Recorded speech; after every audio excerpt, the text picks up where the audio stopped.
Welcome into the Russ Joy Show. I'm not sure you figured that out because you're smart. It's also the name of the show. Welcome in, friends, Roman countrymen, lend me your ears. There's so much to talk about.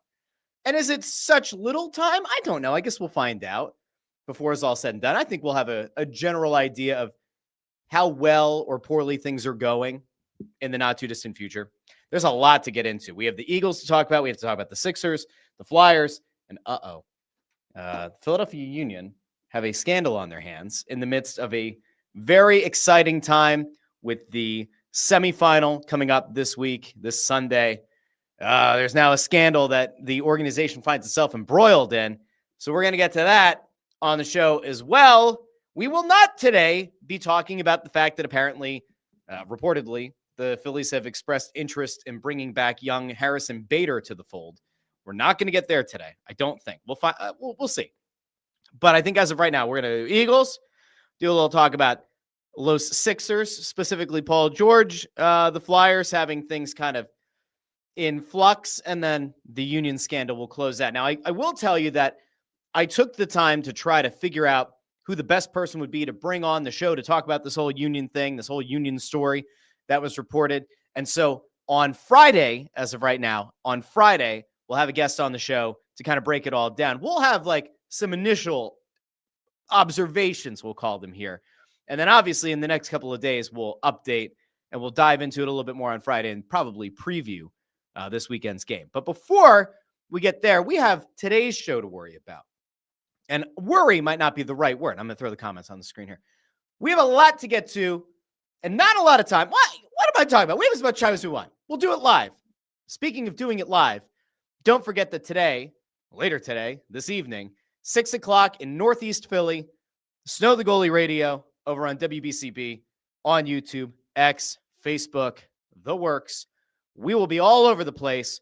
We'll be doing the show live. You'll be able to call into the radio station if you so choose. We got a lot of people calling in. It's pretty interesting. We got a lot of people calling in to WBCB, calling in to Snow the Goalie Radio. We love it. We appreciate it. We think it's fantastic.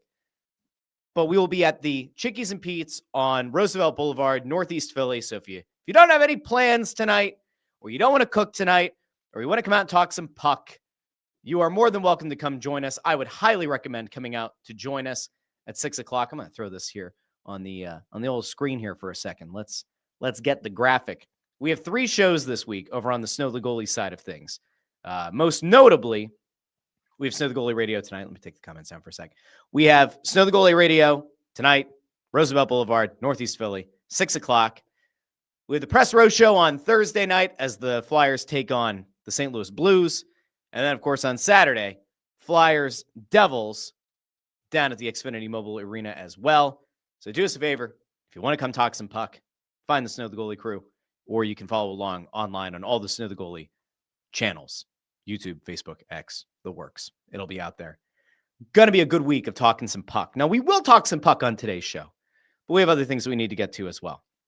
Now, I'm going to go over to the comments before we get started. Ford dropping a little Espanol this fine afternoon with a Feliz Miércoles. Chris Fried says within 9,000 steps of 10 million in 2025. Who else has logged 10 million steps in a year? I don't think. Could you really have done 10 million steps? It feels like a lot of steps. Let me figure out. Let's do a little bit of math. Hold on. What number day of the year is it? All right, so today is day 323. And so if we figure, all right, we're going to do a little bit of math here, which I know nobody agreed to on the show today. If I just do, how many million did he say? Did he say 1 million? 10 million. All right, so if we do 10 million, 1, 2, 3, 1, 2, 3. All right, so we do 10 million divided by day 323.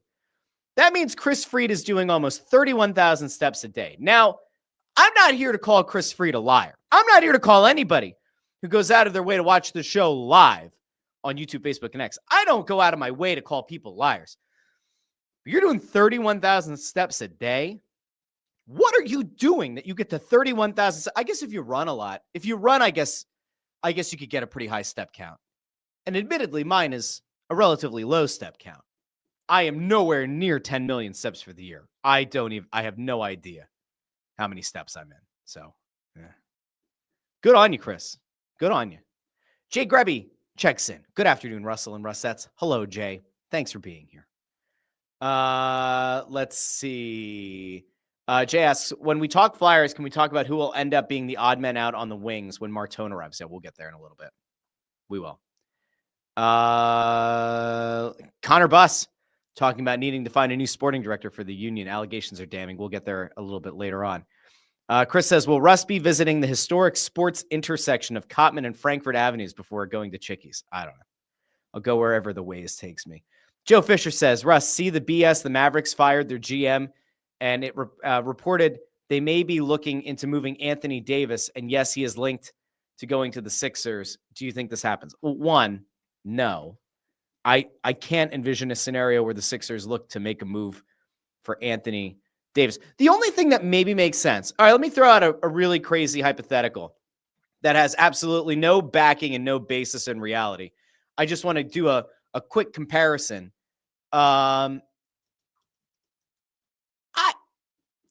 Okay, play this one out with me for a second. The Sixers have a little bit of an issue with the lack of availability of one Joel Embiid. Anthony Davis is older. Anthony Davis also has some issues with being able to remain healthy. Is there a scenario in which Anthony Davis could be traded for Joel Embiid straight up? The answer is no. I just did a quick trade over on Spotrac. That will not work. So here, I'll take you behind the curtain. This is all the magic that happens on the show with no producer, right? It's just little old me. So I went over to Spotrac because I know Spotrac says they have the best trade tool in the business. So let's go over here real quick. So I just did a straight up trade. Anthony Davis for Joel Embiid. They make roughly the same amount of money. Financial details. The Sixers would be a under first apron team after the trade has been completed. The Mavericks would be a first apron hard capped team after the trade. And so it says Dallas is hard capped and over the apron by $11 million. So I guess that means that we would need to send away more salary. Who can they send that would make sense? Cooper Flag. No. If we were to get them to send, I don't know why they would do this. Let's just say get off of the Klay Thompson money. No. You've exceeded the allowable incoming by $15 million. Okay, so that doesn't work. I don't think there's a trade. I don't know what the trade to be made would be.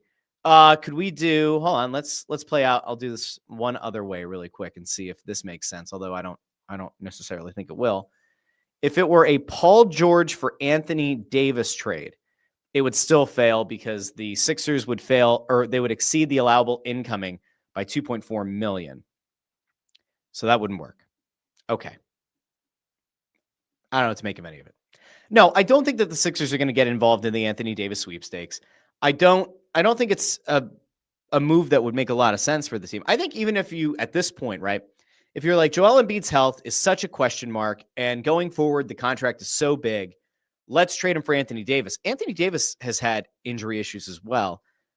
I can't envision a scenario where even the Sixers like look at that and say that makes sense. If you were going to look at like a deal of Paul George for Anthony Davis and say, hey, we believe in maybe running 3-guard lineups at some point. We believe in Kelly Oubre in a meaningful way. We don't need Paul George.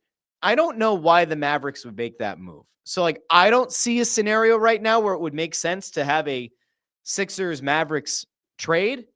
If somebody wants to put something into that trade machine and let me know what makes sense, like we can have that conversation. I just don't see it. But then again, I haven't gone out of my way to like really try this every day, right? All right, let's see. Let's see. People are asking Chris what he does for work that he does 30,000 steps a day. Amadeo says if you live in New York City, it's probably easy. That might be true. Connor Buss here with a good point about the Sixers. Drummond becoming a 3-point demon in year 14 is certainly something. It is pretty wild. That maybe is like one of the coolest stories, I guess, to come out of this season so far for the Sixers is that Andre Drummond, this far into his career, has not become a good 3-point shooter, not become a lethal big man 3-point shooter, but like through 12 games this season, he's at 43.8% from downtown. His previous high in a season, because I know you were wondering, was his first season in the league. He shot 50% from downtown. I don't know how many 3-point attempts per game he had. I can't imagine it was much. Let me see. Let's go to raw totals here. He went 1 for 2 from beyond the arc as a rookie. Let's see. The most 3-pointers he's ever attempted in a season was 2018-2019. He went 5 of 38 from beyond the arc. That's 13.2%. He had another season where he put up 35, the year that he was traded from Detroit to Cleveland, or he went from Detroit to Cleveland, 2019-2020, he went 5 of 35, which is a 14.3% clip. So him hitting 7 of 16 to start the year, 43.8%, good on you. Good on you, Andre Drummond. I mean, they always say, can't teach an old dog new tricks. I don't know if that's true. What I do know is true is that Andre Drummond is at least trying something new, and that old dog seems to have learned a new trick, and good on him for doing it. Now, it's really not the whole point of today's show, though. That's not really where I wanted to go with today's show. I actually want to start off a little bit of Eagles. We'll come back around to Paul George later on. We'll get to Flyers. We'll get to the Union scandal. Let's go to the Eagles first. So you've probably been seeing this stuff going around social media. There are more and more jabs being taken at the Philadelphia Eagles. There are more pundits talking about the Philadelphia Eagles and how their offense isn't sustainable. I've seen clips going out from local media outlets where there are people getting brought on that say that Jalen Hurts flat out stinks, that he is unwilling to throw the ball into traffic or over the middle of the field.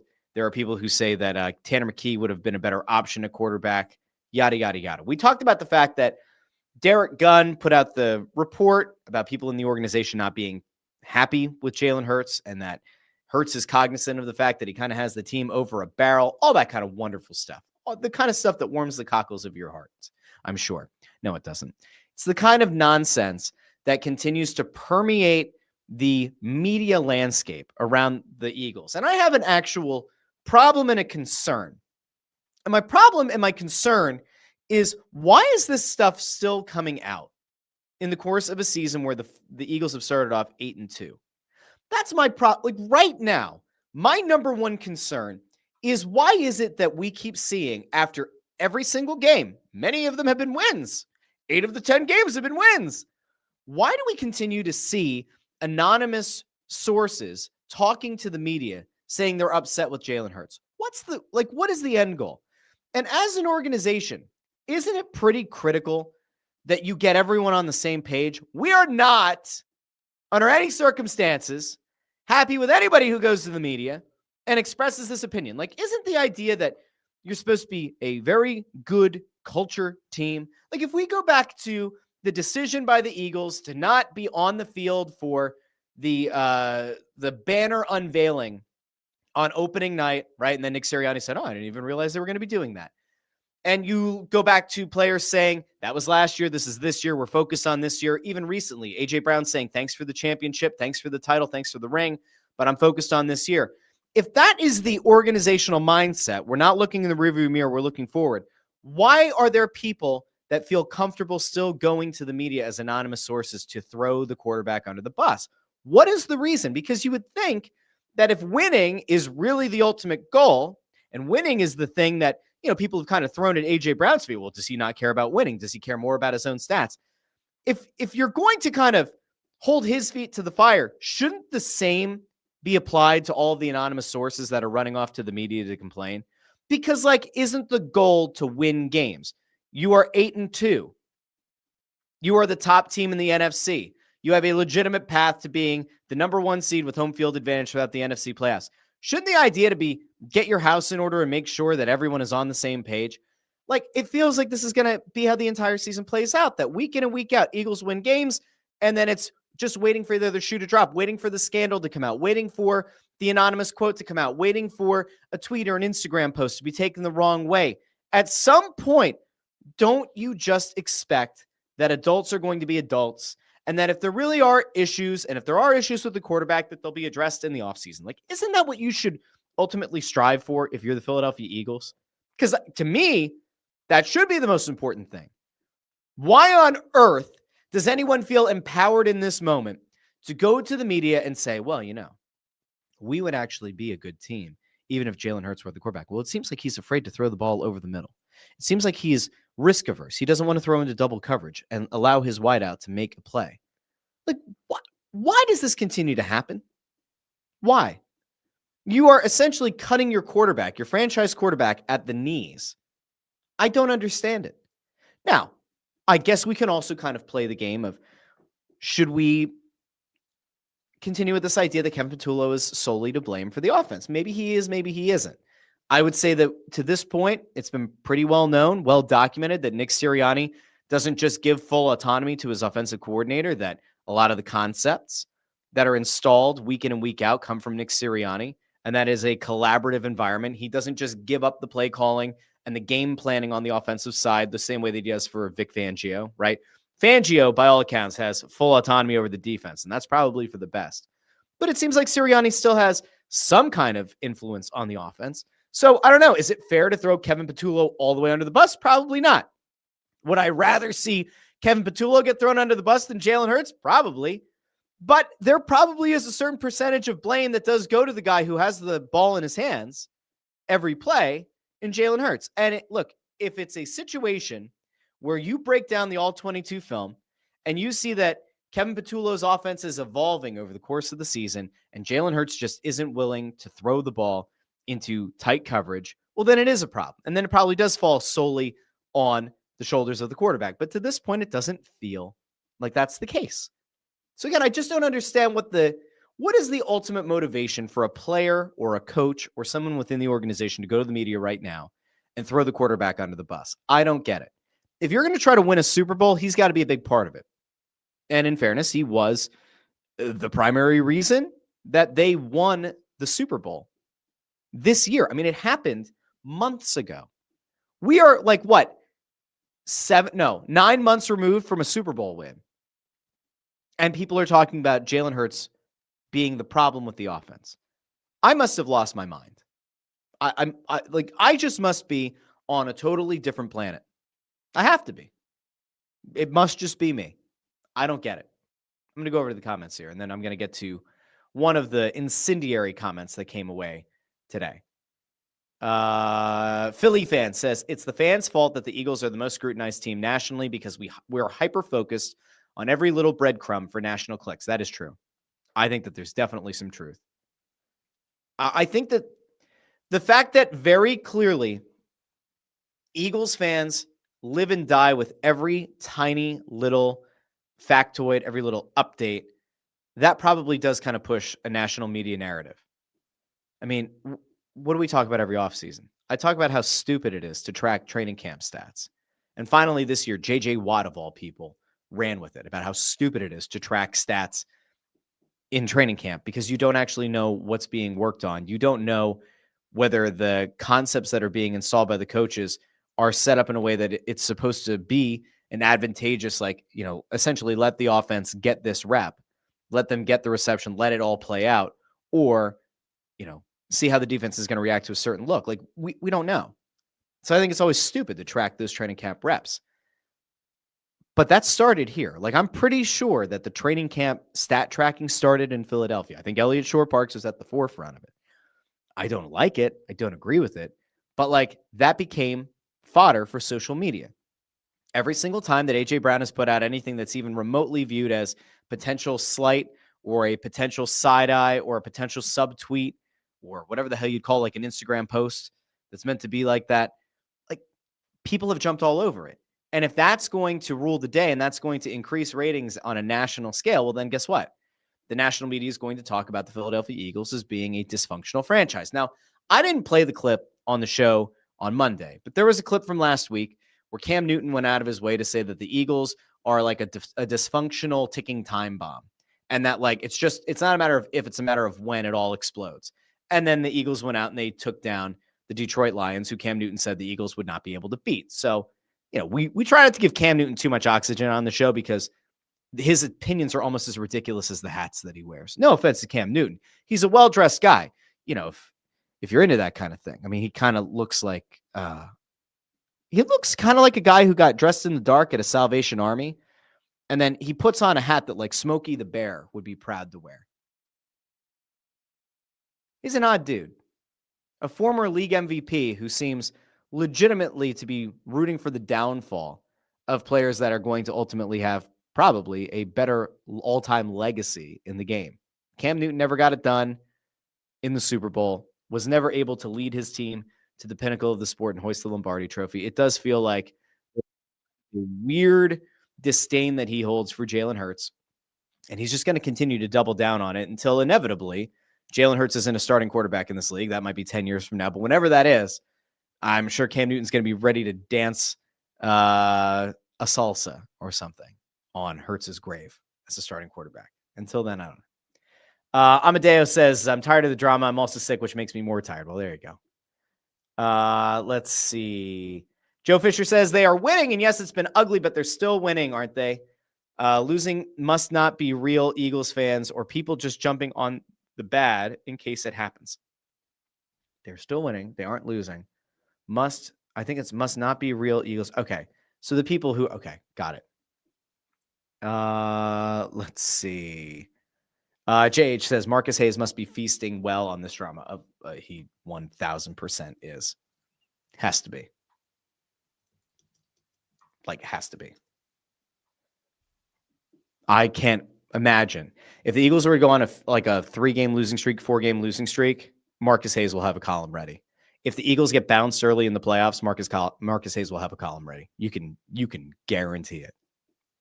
That shit is like on lock. We know that's the case. Let's see. Philly fan says, blame Howie for allowing Nick to make Kevin Patullo the offensive coordinator. Should have gone out and found the offensive Fangio, not Mike McCarthy, but someone like that. I think that there's some truth to the idea that you should have gone out of the organization to bring in an offensive coordinator. Now, it worked with Kellen Moore. I think that there's like a pretty good chance that if you had brought in somebody with fresh eyes, that it might have worked out better. The question is, this is the second time that Nick Sirianni has promoted from within, and it's the second time that we've been really frustrated with the Eagles offense. I guess the question now becomes, were these decisions made, both offensive coordinators that he's promoted from within, were those decisions made because they were going to be yes men to Nick Sirianni? Does this speak to Sirianni's unwillingness to admit that maybe his offensive concepts aren't perfect? Is the reason that Kellen Moore was willing to go and take a bad job with the Saints rather than stick around for one more year and have a better selection of jobs, was that because of friction with Sirianni? I don't think it's that. I really think that that's just, there are a finite number of head coaching jobs available and you're going to jump on it. You don't want to go back to where you were, even though it was a Super Bowl win, you don't necessarily want to go back, see your stock fall, and then not have a head coaching opportunity the next offseason. But I think they're in a weird spot because if Sirianni just wanted to have a yes man as his offensive coordinator, well, this is kind of the result, right? There's nothing unique about the Eagles offense. As people are kind of doing the breakdowns of the right of AJ Brown, especially, there's nothing about this offense that stands out in stark contrast to what's being done in the league from an innovation standpoint.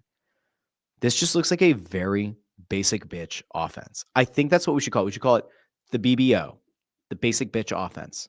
That's what Kevin Patullo has this Eagles team running.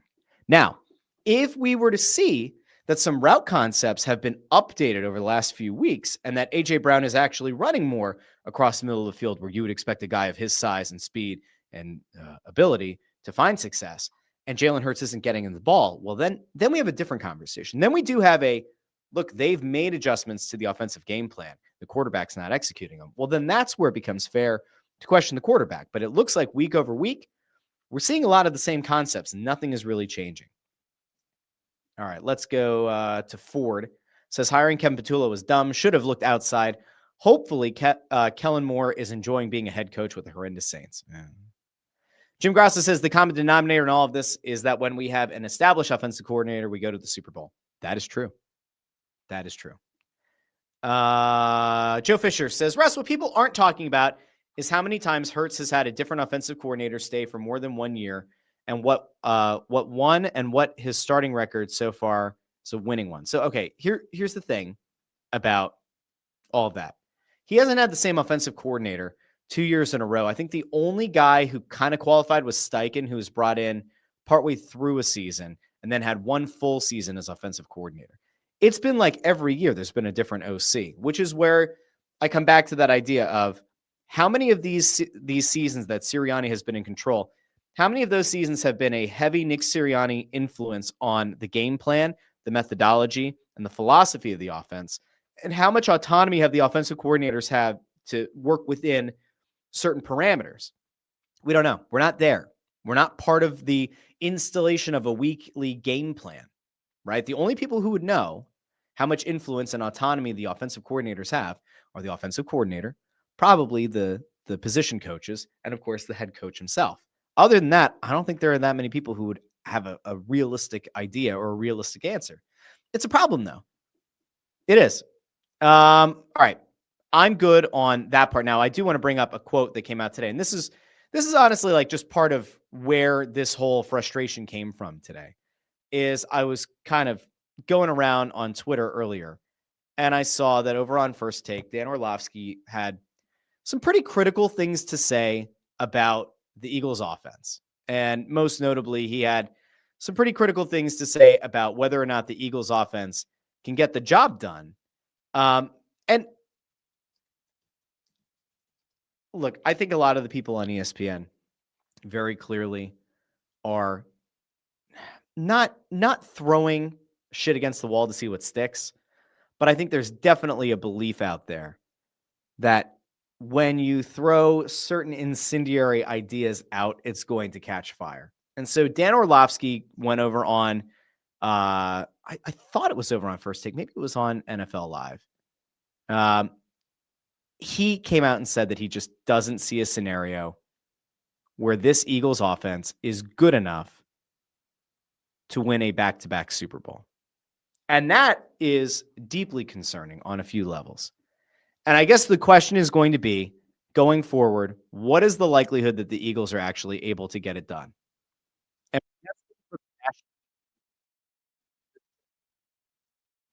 then that to me is a legit concern. So I'm going to go over to Orlovsky. This was from over on NFL Live. I thought it was on First Take, but it's on NFL Live. We're going to just throw over to this for, I don't know, a minute or so. And then we'll come back and reconvene. And then we'll probably move on to one of the other teams. But I usually like a lot of what Orlovsky has to say. I think he's relatively level-headed for a national media pundit. He very clearly believes that the Eagles have no shot of winning a Super Bowl again if this is the offense. Let's go over to Orlovsky. I'm giggling because this pass offense is so much like Dallas's last year. I mean, Dallas's last year, I remember calling it the theme paper offense, where it's just straight lines. Well, that's not great. Being compared to last year's Dallas offense is pretty damn bad. That's kind of what this pass game is in Philly this year. No, this offense is not good enough to win the Super Bowl for a second straight year, okay? Well, that's the damning line. Let's recap. Let's re-rack that. Here. No, this offense is not good enough to win the Super Bowl for a second straight year, okay? It's the deadly combination of two. Yes. Dan, let me ask you a question, bro. You've been in so many. Now, at the risk of YouTube flagging this video and causing a lot of nightmares for me after the fact, they then dive into this idea of how hard is it to install certain concepts that you're not seeing. Bunch, groupings, pre-snap motion. That's not just doing it for the sake of having pre-snap motion. And Orlovsky essentially says, and you can find this over on Twitter, he essentially says that, like, it's not that complicated. It's not that hard to add to what you're already running. And these are professional players and they should be able to execute it. So if fans are looking at these concepts and they're looking at the route mapping at the end of a game of where A.J. Brown's routes were mostly on the outside and practically didn't run anything over the middle, if fans are able to see that, if pundits are able to look at everything and say, this isn't that complicated, this offense is too talented to have the limited success that they've had so far, it can't be that hard. Like something eventually has to give. I don't see Nick Sirianni making a change at offensive coordinator because, again, if the idea was Patullo's a yes man, well, he's not going to get rid of a guy that he brought up internally. It's also a bad look on the head coach if two of his last four internal hires or internal promotions have been total duds. It's not a good look for the head coach, even though he's had a ton of success to start his career, including the second Super Bowl in the history of the franchise. I don't know. Let me see real quick. Philly fan says you can say Orlovsky is running with this one right out of the back of the end zone, of course. That's pretty good.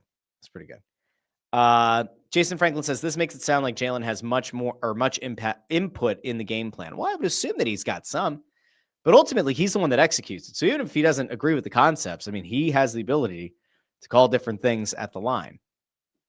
Will Griffin says, at least the Eagles have officially broken the Chiefs. I'm much more concerned about the tush push being broken. That was our bread and butter. It's a fair point. I mean, there was a 3rd and 1 call. We talked about this on Monday's show. There was a 3rd and 1 call against the Lions where they should have theoretically gone with the tush push, but because of injuries on the offensive line and seemingly a lack of confidence in that group, they didn't call a tush push. They got stopped. I agree. That is a concern. If your surefire, no-brainer play is no longer as effective, it's a problem. Okay, I'm done with the Eagles for now. I'm done with them.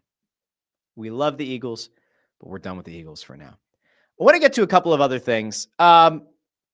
The Flyers, I guess we could jump over to the Flyers for a second. I'll be doing a lot of talking about them over on Snow the Goalie Radio tonight. But they are back in action on Thursday night taking on the Blues. Now, they didn't exactly have a barn burner of a good weekend. They only played one game. Played on Saturday. They got their doors blown off by the Dallas Stars 5-1. There's a legitimate concern that I have about the team right now. I have 2 concerns, kind of 3, but we'll say 2 for now. So one of the concerns is just in net. And the game against Dallas doesn't scare me from a Dan Vladar perspective. It wasn't his best performance, but I wouldn't say all 5 goals were on him. So you kind of zoom out and you go, all right, Vladar, he's allowed to have a not great start every once in a while, especially considering the fact that he's been pretty damn lights out this entire year. I mean, the only 2 games that I think you can point back to and say, oh, those weren't great. Was it a Saturday game against the Maple Leafs that he got pulled early in the 3rd period, and then he had this game against the Stars. On the season, though, Vladar is 6-4-1. He's got a 242 goals against, which is 8th in the league, and he still has a save percentage over 900. It's a 909 save percentage, which is 12th in the NHL. He's no longer at, number 2 and number 3 in each of those categories, but he's still a top half of the league, or top half of the starters in the league. So, you say that's still pretty good. The bigger concern that I have is with the guy who's his backup right now, Sam Ersson, because Sam Ersson has not looked good at all. Now, Ersson did get a shootout win against the Blues last week, but those numbers that he's put up so far have been horrifically bad. And kudos to him for being legitimately awesome in the shootout. But he's got a 3.3 goals against. That's 43rd in the league. He has an 846 save percentage. That's 51st in the league. He's 3-1-2 on the season.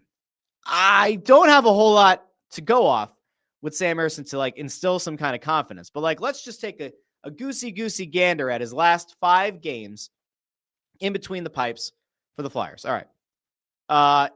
Played against Winnipeg at home, lost 5-2. Played at home against the Islanders. They won 4-3 in a shootout, so 3 goals allowed. They won a shootout 3-2 at home against the Penguins. So you'll notice that shootouts are a big part of this. They lost 3-2 in overtime at home against the Senators. And then, of course, they won 6-5 in a shootout against the Blues. And you can look at that on the surface and say, all right, the goals against aren't that bad, right? There's a couple of 3-goal allowed games. There's one that you only allowed 2. And yeah, there's a 4 and there's a 5. Here's the problem.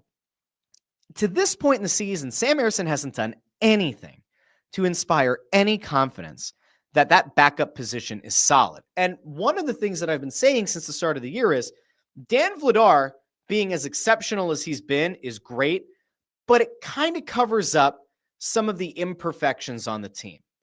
Makeup would maybe be a good comparison here, right? You got a bad pimple, maybe you put a little bit of concealer or whatever, a little bit of cover up on there. I don't know all the terms, right? I'm just a dumb guy. I don't know. But you could put a little bit of something over a really nasty zit. And if nobody's looking super, super close at your face, you might not notice it. Maybe you got some wrinkles on your forehead. You put a little bit of toner on there, kind of tighten it up a little bit. That's all fine. But when you wake up in the morning, those wrinkles are there. When you wake up in the morning, that zit is still there. And you know what? If you scratch that zit and spread all of that nastiness into other pores on your face, guess what? high likelihood that you're going to get more of those ugly zits. Chances are, if you're stressed out and your life is kind of chaotic, more of those wrinkles are going to start to appear. You can put makeup on each of these little imperfections, and for a while, it'll kind of work. It all comes out in the wash. 3-1-2 as a backup isn't the worst thing in the world. He gets wins in shootouts. He's 3 shootout wins this year. All 3 of his wins have been in shootouts. But it's the rest of the time that the problems really come to a head. No pun intended, but kind of.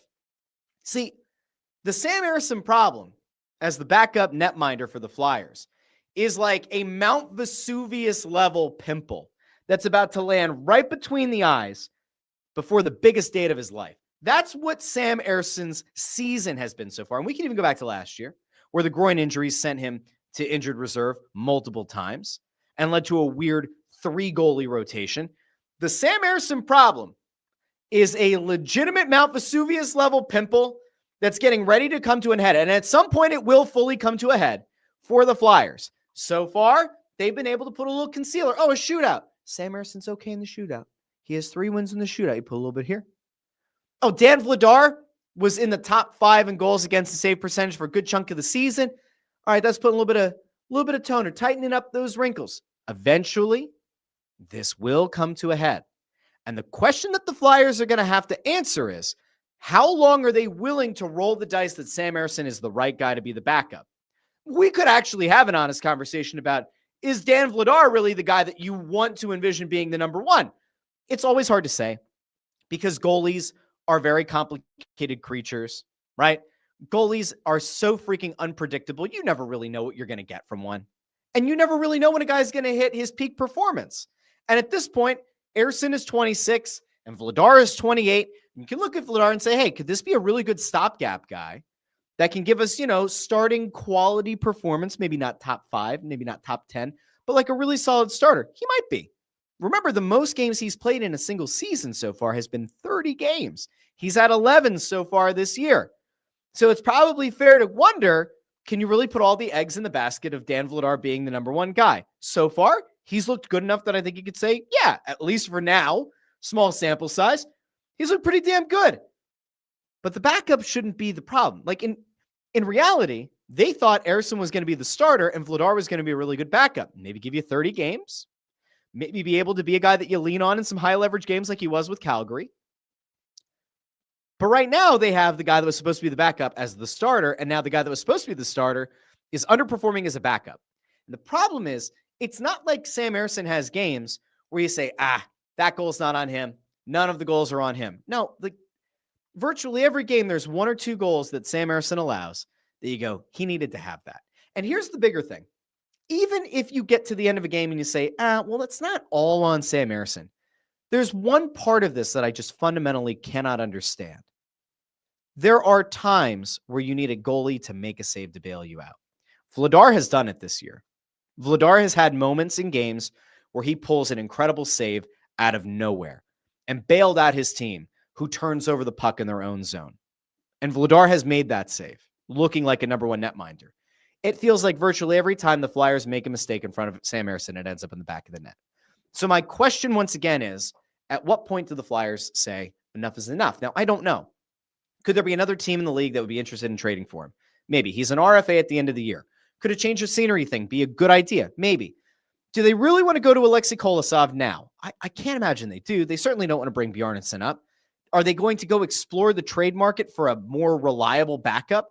Would they instead look at it and say, we like what Dan Vladar has given us, but we don't think that he's going to be able to hold up to a starter's load, and look for a starting goalie in the middle of a season? And what team is going to be willing to trade a starting netminder to your team now? Like, I don't see it. So all of this is to say, there are a lot of concerns that I've got right now with that situation in net. But then again, this is the Philadelphia Flyers, and you expect it. We can also kind of take a look at it and say, at 9-6-3, they are 500.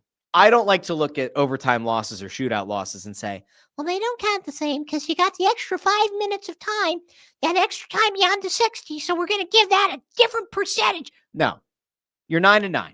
You've won 9 games. You've lost 9 games. They're hockey 500. That's fine. That doesn't even bother me. I didn't have ridiculously high expectations for the team. I said, I think all along Their plan was to try to make the playoffs, be a bubble playoff team. They seem very well on their way to potentially being that. But they're going to have to address the goalie situation soon. I cannot envision a scenario where if Sam Ersson goes out and has a couple more of these games where he's allowing 4 or 5 goals and a couple of them are softies and he's not making that save to keep the team in a game, they're going to have to consider a move. Again, will it be Kolosov? I don't know. I think they like what they've gotten out of Kolosov and Bjarnason as a duo with the Phantoms. And I would expect that next year, their plan is to probably go with some combination of Vladar and Kolosov at the NHL level. That's my guess. So this is kind of like you're trying to stem the tide. You're trying to kind of tread water from now into next season. But we'll see. I honestly don't know how it's going to play out. But I'm interested to know if people are, on the same wavelength as me. So we'll go out real quick to the comments. Philly fan says, Ersson is cooked. Prop him up for a trade to a team at the deadline. When their goalie gets hurt, call up Kolosov and be done with it. Yeah, I mean, I guess the urgency of if there's another team that loses their starter, maybe the Flyers can try to, I don't know, maybe they could try to put together something that looks like I don't know. This guy was once a starter. We really did believe in him. I don't know. I don't see it. Amadeo asks, is it wrong that I'm not excited to watch the Flyers at all? I would say that that's not as much on the goalie. I think it's much more on the fact that the Flyers don't put enough pucks on net and that it's a boring team to watch right now, which I want to come back to in a second. Jay Grubby says, same, Amadeo, the only team I really follow religiously anymore too. Yeah, it kind of stinks. We could talk about that in a second. Fawcett says, the only entertaining part of most Flyers home games is Snow the goalie. Thank you. Thank you. Will Griffin says, as long as we drag, keyword drag, Ersson to the shootout, it's an automatic win. Once he starts losing those, he'll have zero value. At least his stats keep us invested, or his starts keep us invested. Tips line got the only goal on Saturday. I got to give Will Griffin credit because I shouted out Will Griffin's comment and said it was kind of unhinged the other day. Will Griffin was in here the next show saying great show at the end. Will Griffin's here. Will Griffin, you're good peeps. No, he's right though. If they start getting to shootouts and Ersson starts losing them, then yeah, you're gonna hate. There's gonna be a lot of hate for Sam Ersson beyond what the typical disdain might be right now. Michael, Mr. Kelly. Mr. Kelly. We're going by the Italian here. Mr. Kelly says, firing Torts is not the problem. It's who replaced them. Okay. So the idea that firing Torts is, I don't know what okay. Let me kind of unpack all of this. Tortorella is an issue. That is as far as it has to go. Tortorella was an issue and was a malcontent by the end. And also had words with Cam York that you probably shouldn't have as a coach of a team. Torts ran his captain into the ground and then kind of humiliated him. Torts lost the locker room. That's it. Right. So like there wasn't a scenario where Torts was going to continue to coach here for 3-4 more years. And it was going to be like rainbows and smiles, or that you were going to get a Stanley Cup contending team. Was the Tocchet hiring the right one? Well, if you go back to episodes from the end of last year through his actual hiring, you can find a lot of episodes where I was like, this isn't a very inspiring hire. And like, there were concerns. There was the Elias Pettersson concern about him going from being like a legitimate, like 100-point player to not that. There were issues with the locker room in Vancouver. And so then you start to wonder, are those kind of issues a systemic thing? Are they tied specifically to that organization? Are they a Rick Tocchet problem? I'm not ready to say that they're a Rick Tocchet problem. What I will tell you is that like Tocchet's team here is playing similarly to Tocchet's team in Vancouver, which I believe played pretty similarly to Tocchet's team in Arizona. Like I am not convinced at this point that you're ever going to see a Rick Tocchet team that's going to put 30 shots on goal and is going to be a joy to watch. I think you're going to watch a team that in theory is a strong defensive team that is going to still cycle the puck better than I think Torts' team did, at least on the power play. And they're going to be a team that pounces on opportunities and mistakes and ends up winning a good number of games, but maybe doesn't become a powerhouse in the conference. Now that could change. It really could. And Tocchet had an incredibly great season. Was it 2 years ago with Vancouver? Like, they can reach some pretty cool heights. But the question is going to be whether or not Tocchet's the right guy with this set of players. And right now, I would say that, like, on the whole, you've seen Tyson Forster, when he's healthy, take some significant steps forward. You've seen Drysdale take some significant steps forward. I wonder how much of that kind of comes back to Bradshaw last year, and maybe kind of getting his head back on, right? But Drysdale's looked better. York has looked better. We continue to talk about how Sanheim looks like an actual number one pairing, not a number one overall defenseman, but like a top pairing defenseman. I would make the case that this team on the whole is still heading in the right direction. Mishkov's minutes have been a point of conversation. Doesn't necessarily mean that it's fair criticism. It doesn't mean it's unfair criticism. We're still only 18 games into the season. If 40 games into the season, Matvei Mishkov is barely getting like third line minutes, or is like one of the 4 or 5 fewest played forwards in terms of minutes, well, that'll be concerning. Unless the Flyers are just on the penalty kill a ton, which obviously means they won't win a lot of games. We can maybe come back to it. Let's say like the 30 game mark. Let's see how things are kind of trending. I'm not ready to say that it was a terrible hire. I think it's been an okay hire. It hasn't blown the doors off anyone. I also don't know anybody who thought that this team was going to be, roughly 500 at 9-6-3. All right. Let's see. There's more over here. Philly fan says Carter Hart wanted a fresh start, but nothing is stopping the Flyers trading for him and saying, how's that fresh start? Welcome back. Yeah, there is. I mean, there are a lot of things that are stopping that from happening. He didn't want to play here. He didn't want to come back here. And like, I will say this. This is the thing that is still mind-blowing to me, is that there were people in the organization who wanted to bring him back and didn't seem to think that there would be a big enough public blowback that it would have been problematic for the organization. I mean, if they had brought him back, it was just opening Pandora's box. It's a good thing that he moved on, and he will probably find a good amount of success with Vegas. But he ain't coming back here. They ain't trading for him. It ain't happening. Chris Freed says the Flyers of 2025 remind me of Gabe Kapler's first season with the Phillies, just without the coconut oil. Yeah, I don't think Tocchet would want to wear a cheetah Speedo and douse himself in baby oil either, or coconut oil. Let's see. Will asks, is Kolosov better than Ersson? Legitimate question. I feel like we have 2 B and 1 C goalie. By the way, as a Penn State fan, I'm all for the tank to go get McKenna. Let me take the second part of that first.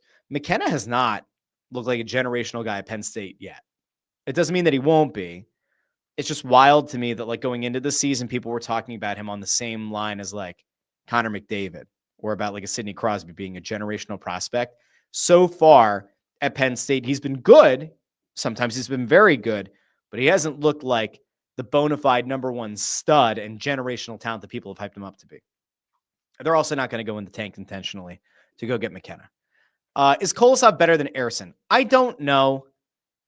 I think we'll have a better idea of what Kolosov is if he gets to stay virtually the entire season with the Phantoms and then comes up next year. And again, I think that is their intent as an organization, is Kolosov plays his full year at the Phantoms, provides some decent shielding, right, for Bjarnason. Kolosov goes up next year. Bjarnason takes over as the starting goalie of the Phantoms in 26-27. And then Kolosov and Vladar battle it out for the top spot, the top number one job in net, unless some unbelievable talent becomes available on the trade market, and then, let the chips fall where they may.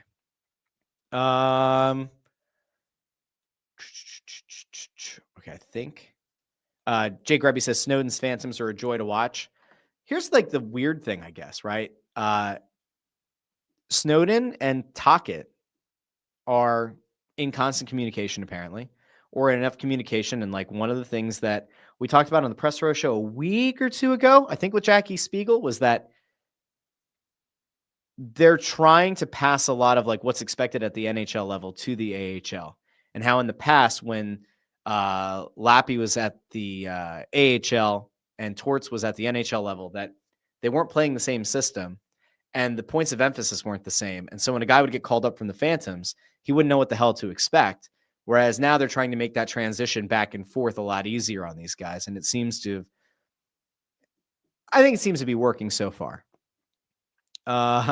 Jake Grubby says, if they end up moving Mishkov to solve their winger jam because he isn't a Tocchet style player, that would be the worst possible outcome. They're not trading Mishkov. They're not. I don't see any chance of that happening ever. Philly fan says, bump Barkey and Martone. There's still a lot of fat to cut away from this team. They seem to be high on where Bump is at. And it seems like Snowden has gotten through to Bump, and Bump has been on a heater recently. There are people in the organization that believe Barkey's played really well. And then, of course, you have Porter Martone tearing it up in college and like very much is expected to be a game changer for this team when he comes up to the NHL level. There are going to be tough decisions to be made. I think everybody knows where I'm at on Owen Tippett. I just don't think that he fits here from a personnel perspective. I just do not see a scenario where it makes a lot of sense for him to be a long-term piece of this puzzle. I don't think they're going to move on from Brink or Forster. So you're left with like very few options of who you're going to move. I continue to kind of wonder where they're at with Konechny right now. I still think that there are a lot of teams in this league that would happily make a move for Konechny. And then as the cap goes up, an $8.25 million cap hit or whatever it is for a guy that brings what Konechny brings to the table, potential 30-ish, 35 goal upside. I'd like to see it be a little bit higher, but 30, 35 goal upside. A guy who can get under the skin of the opponents, a guy who's like a pretty decent playmaker, can get you 75 points maybe. Like, is that kind of fair? Maybe like a 75 point kind of average. If he's on a better team, I think you'd see higher point totals than where he's been at for his career. Are there teams that would be interested in that? I would say probably. His highest point total to this point is 76 last year in 82 games. I think that on a better team, Konechny is probably a very consistent 70-plus point performer. That's my guess. Maybe he goes higher. I don't know. He hasn't played on great teams in Philadelphia. So it's kind of tricky to put all the way out there. But like Konechny, I think would have interest on the trade market. I think Tippett would too. Obviously, a Forster and a Brink would have interest as well. I just don't see the Flyers moving off from those guys. So that's where it gets really tricky. Amadeo says they never should have extended Konechny. I had a lot to say about the potential AAV and the potential term when that contract came out. I don't think that it's done a lot to help. Now, Philly fans interesting here with Phillies padding Dvorak stats to probably be the best center available at the trade deadline, like the Islanders did last year for Nelson. So if the Flyers were to get to a point where they feel like Zegras could be a responsible 200-foot player at center, well, then that does kind of free up a spot in the lineup because you'd move Zegras back to center. Dvorak, maybe you would trade at the deadline. And if you did that, that would open up a spot for a bump. Or maybe at the end of the year, depending on how things go in college, could a Porter Martone make the playoff roster for this team if they are in a legitimate playoff hunt, or if they do end up qualifying for the playoffs? I don't know. We'll find out. All right. I've gotten really bogged down in this Flyer stuff. I wanted to get over to a little bit of Paul George really quick, and then we have to talk very briefly about the union scandal before we get into it a lot more on Friday. But Paul George showed up, played in his first game all season for the Sixers against his former team, the Clippers. And like, he didn't light the world on fire, right? It was a perfectly fine first game. He ended up putting in 21 minutes of work for the Sixers, had 9 points, 7 rebounds, shot, I think it was 1 of 4, if I remember correctly, from downtown. Didn't have a great shooting night. 9 points, 7 rebounds, 3 assists, 2 blocks. Was kind of involved pretty well. Didn't feel wildly out of place. I will come back to the same thing that I said on Monday, in that, like, there's a scenario here where as the season goes on, if his body reacts well and he's able to be in the lineup pretty consistently, it will be a very valuable thing for the Sixers to have a guy that can handle the ball as well as he can in that position, and to take a little bit of the pressure off of Tyrese Maxey and eventually some of the pressure off of VJ Edgecombe. If Jared McCain ever regains his form, which Jared McCain does not look right, off of Quentin Grimes, like, would it be helpful to have another good ball handler and somebody who can slash to the rim? Like we still expect Paul George to be able to do at this point in his career. Yeah, it'll help. Can he be a guy that like is routinely shooting under 30% from three and make this whole thing work? No, that'll have to get better. But it was one game. Here's the actual concern that I have, though. So they played on Monday night. It's now Wednesday. Paul George is out of the lineup tonight. He will not play tonight for the Sixers, which I find like pretty deeply concerning because why? Like, he played 21 minutes on Monday night. It's not a back-to-back. Why is he not playing tonight? Did his body not react well to a 21-minute performance? Like, he said after the game on Monday, he felt rusty but felt good. And what we had heard for a few weeks is that Paul George looked good in practice. So, like does all this make sense? If he's been practicing with the team full bore for weeks, he finally gets into a game, he plays 21 minutes, and he can't play in a game 2 days later. Isn't that a concern? Like, I think that's a concern. To quote Ford, how the hell is PG already out? I don't know. I'm not sure why he's not playing. I have no clue. So he's out of the lineup tonight. And surprise, surprise, Joel Embiid is out tonight. So not ideal. Like, there you go. We had the Jared McCain injury, the UCL issue following the meniscus surgery. Kelly Oubre is out. Joel Embiid is just out. And now Paul George, 2 days after making his season debut, is out. That is legitimately an issue, and I don't fully understand why this is happening. It is not a back-to-back. Fisher says Ford, they say he, like Embiid, will not play back-to-backs, except it wasn't. He played on Monday. They had an entire, they didn't have a game yesterday. I don't fully understand why he's not in the lineup tonight. I find that concerning, and obviously it's going to be a bigger concern long-term if not only do you not have a consistent Joel Embiid, but you also can't have a relatively consistent Paul George.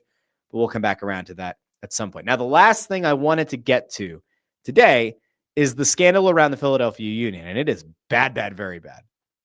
So there was a report that came out about Ernst Tanner, the sporting director of the Philadelphia Union. And obviously, the Union have a really big week ahead of them. On Sunday, for the first time in 22 days or whatever, they're going to play an MLS playoff game after they dispatched the Chicago Fire in 2 games. They're finally going to take the field again against NYCFC. And this should be a game that gets you really excited. This should be a game that really does matter for the Philadelphia Union. It should be the main focus weeks after they played their last game in the playoffs. And yet, that's not the big focus. The big focus is on the sporting director, Ernst Tanner. The Guardian put out a story about Ernst Tanner's, I'll just show you the story. It was, what was it? Pablo Maurer, right? Pablo Iglesias Maurer put this out. I believe this came out last night. Came out Tuesday, late afternoon. This is the story, and it's got a pretty damning headline. MLS executive who built a powerhouse faced allegations of sexist, racist, and homophobic behavior. He denied the allegations, which prompted a recently concluded MLS investigation that could not corroborate them. Now, this is a very long story, and there are a lot of things in this story, including something I just had to pull off because it was a quote that he allegedly said about a referee touching one of his players a few years ago, throughout a homophobic slur that they claimed 20-plus fans heard him say.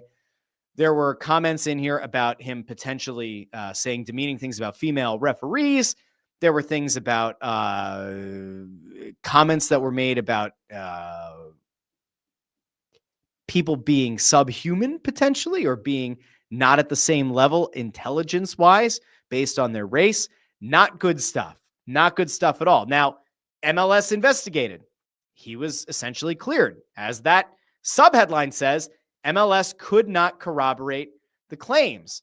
So this story breaks last night, and you go, all right, well, the investigation's over. So clearly, whether there was some truth to it or not, the thing is over, and now you just kind of say, all right, time to move on.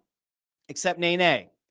Because today, Major League Soccer put out a statement in which they said they are reopening the investigation. So this report by The Guardian was so damning that apparently the decision makers at Major League Soccer have reopened the investigation.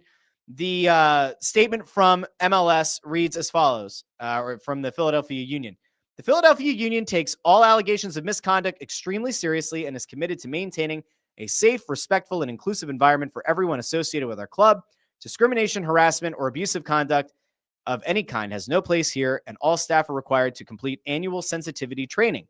While a recent MLS investigation was unable to corroborate allegations involving sporting director Ernst Tanner, MLS has advised the union that it will be reopening the investigation, and the union continues to cooperate fully.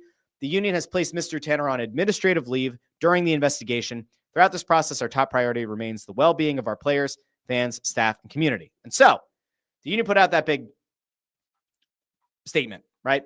So again, there are accusations of homophobic slurs, misogyny, about female officials, racial stereotypes. Some of that was also about officials as well. There was the thing about how he hired a coach at Union 2 who was unqualified and who essentially seems to have been verbally abusive to players, that maybe he carried himself with an air of arrogance and that was off-putting to coworkers. So you put all this together and you go, all right, how bad is it? Is this going to lead to Ernst Tanner being removed as the sporting director of the Philadelphia Union?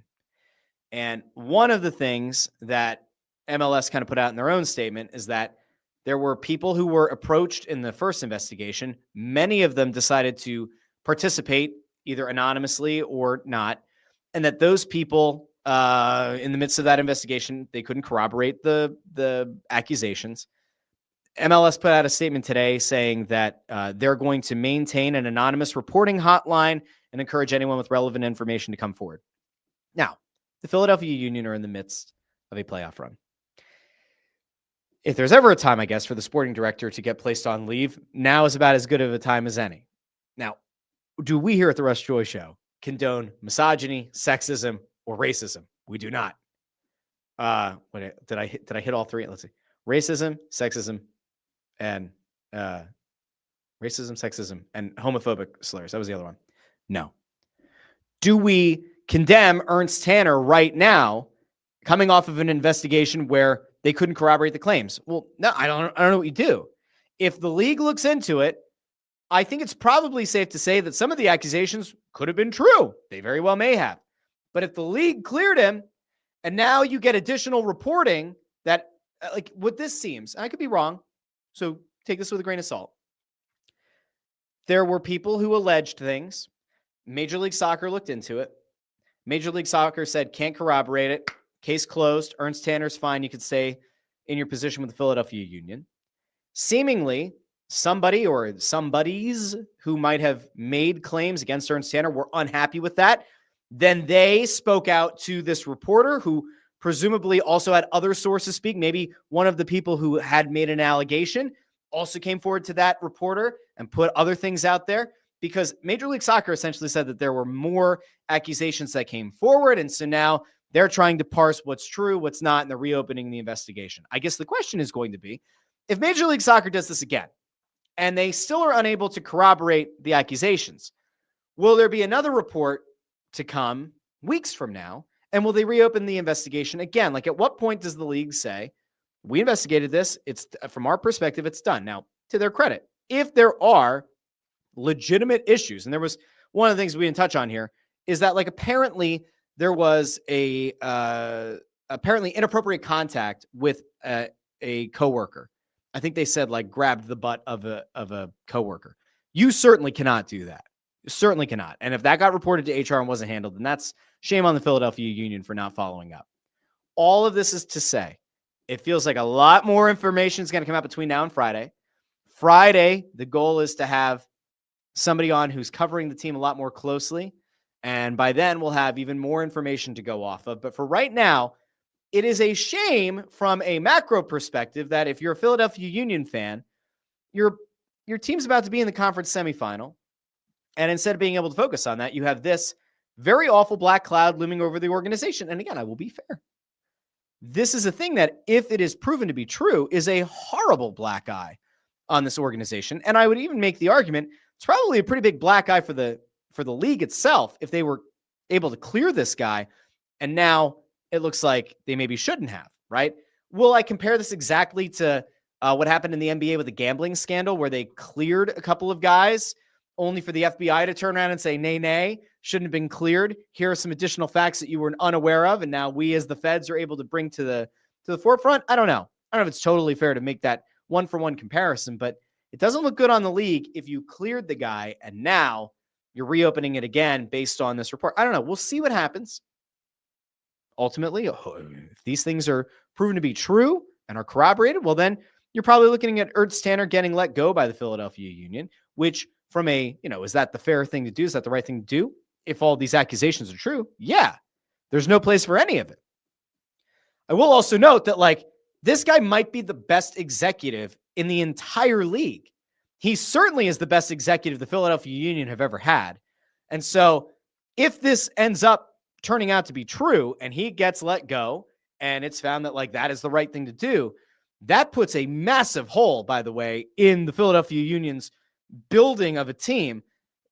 Ernst Tanner, if we just set all, I know it's hard, if we set all of these accusations aside and we just evaluate him on the professional quality of being able to build a team, he has been able to build a team that has been a Supporter Shield winner twice, has been able to build a team that might actually get back to MLS Cup again for the second time in a few years.